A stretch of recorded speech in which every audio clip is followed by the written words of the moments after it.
माँ के आंसू। राधा बहन का इकलौता बेटा अमेरिका में रहता था। एक दिन राधा बहन का किराएदार कहता है, अरे माँ जी अकेली बैठी रहती हैं, बेटे के पास क्यों नहीं चली जाती? अरे कैसे चली जाऊं, नई नई शादी हुई है, अभी तो थोड़ा बहू के साथ समय बिताएगा, तभी तो दोनों के बीच समझ बढ़ेगी ना। अरे कैसी बात कर रही हैं माँ जी, समझ बढ़ाने के लिए 5 साल काफी होते हैं। 5 साल की शादी को कोई नई शादी नहीं कहता। हाँ वो तो है, आया था पिछले साल उसका फोन, पूछ रहा था कैसी हो, पर अब तो काफी साल हो गए, कोई फोन भी नहीं आता। तभी फोन की बेल बजती है। लो 100 साल की उम्र है, आ गया मेरे मयंक का फोन। अच्छा कैसे पता कि ये फोन उसी का है? अरे कैसे पता नहीं चलेगा, माँ हूँ मैं।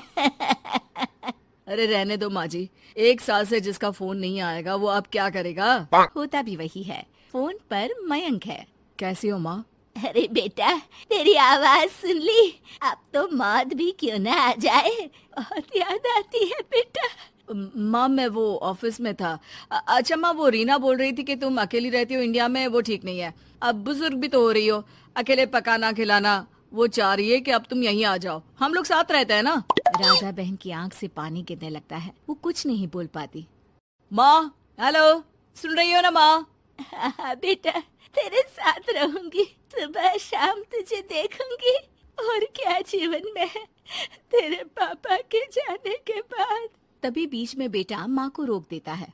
हाँ हाँ ठीक है माँ, तो मैं आता हूँ अगले हफ्ते तुम्हें लेने के लिए। राधा बहन को तो मानो बुढ़ापे में किसी ने पंख दे दिए हो, उड़ी जा रही थी पूरे मोहल्ले में। अरे वो मयंक आ रहा है, अब तो अमेरिका जा रही हूँ मैं, वहीं रहूंगी। अच्छा है मौसी, आपका जीवन देखकर तो मुझे भी रोना आ जाता था। कोई बात नहीं मौसी, देर से ही सही सब अच्छा होने वाला है अब। राधा बहन दौड़ दौड़ कर सामान ला रही थी। अरे इतना सामान तो 2 साल में भी कभी नहीं खरीदा जो 2 दिन में लिए जा रही हो मौसी। अरे बेटा आ रहा है ना अमेरिका से। अच्छा अच्छा, तो पकवान बनाने की तैयारी चल रही है? हाँ बिल्कुल, उसको बेसन के लड्डू बहुत पसंद है। रात भर भूनना तलना ये सब प्रोग्राम चलता रहता है राधा बहन के घर में। और फिर वो दिन भी आ जाता है जब बेटा घर आता है। कौन? माँ मैं मयंक, ये घर का क्या हाल बना रखा है, न सफाई न धुलाई, कैसा लग रहा है ये घर? घर तो ऐसा ही था बेटा, हमेशा से, बस तू थोड़ा कमजोर लग रहा है। क्या हुआ बेटा? ये कमजोर नहीं फिट होता है माँ। वैसे और बता क्या हाल है तेरे? बेटे के मुंह से हाल पूछने का अंदाज भले ही फॉर्मेलिटी वाला हो, लेकिन राधा बहन की आंख फिर भर आती है। अरे यार, ये तुम्हारी हर बात पर रोने की आदत न जाने कब जाकर खत्म होगी। सही कहती है रीना तुम्हारे लिए।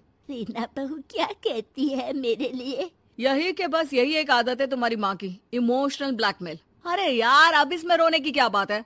ना ना कुछ नहीं, बहुत दिन बाद तो घर आया ना तो क्या रोएगी? हाँ क्यों?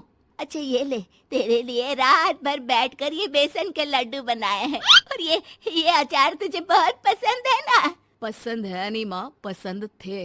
अब तो फिटनेस के लिए ये सारी फालतू चीजें मैं खाता भी नहीं हूँ। ये फालतू चीजें खाकर ही तो तू बड़ा हुआ है बेटा। अब रहने दे माँ, क्या क्या खिलाकर बड़ा किया है, मुंह मत खुलवा। कौन देशी घी में शक्कर डालकर पराठे के साथ खाता है? वो तो तुझे पसंद थे ना बेटा, तभी तो बनाती थी, नहीं बनाती थी तो रोता था तू। अरे तो रोने देती ना माँ, अब सारी समस्या उसी खाने से है शरीर में। वो तो भला हो रीना का, जो हेल्दी डाइट देकर सब मेंटेन कर रही है। राधा बहन बेटे की आने की खुशी में इतनी दीवानी थी कि उसे बेटे के बात का अंदाज और लहजा समझ में नहीं आ रहा था। अच्छा रुक, पालक वाली दाल बना देती हूँ।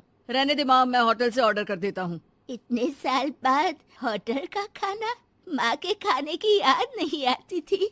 अरे माँ फिर इमोशनल डायलॉग, प्लीज माँ। अच्छा सुन, बहुत कम वक्त है हम लोगों के पास, जल्दी जल्दी सारी पैकिंग कर ले। और हाँ, इस घर को बेचना होगा। कैसी बात कर रहा है, तेरे पापा और मैंने एक एक पाई जोड़कर इस मकान को बनाया था। हाँ पर तू जा रही है ना, फिर कौन मेंटेन करेगा? कैसे क्या होगा माँ, मैं तो अब इंडिया आऊंगा भी नहीं। बेटा तो सो जाता है, लेकिन माँ घर का एक एक कोना घूम घूम कर देखती है।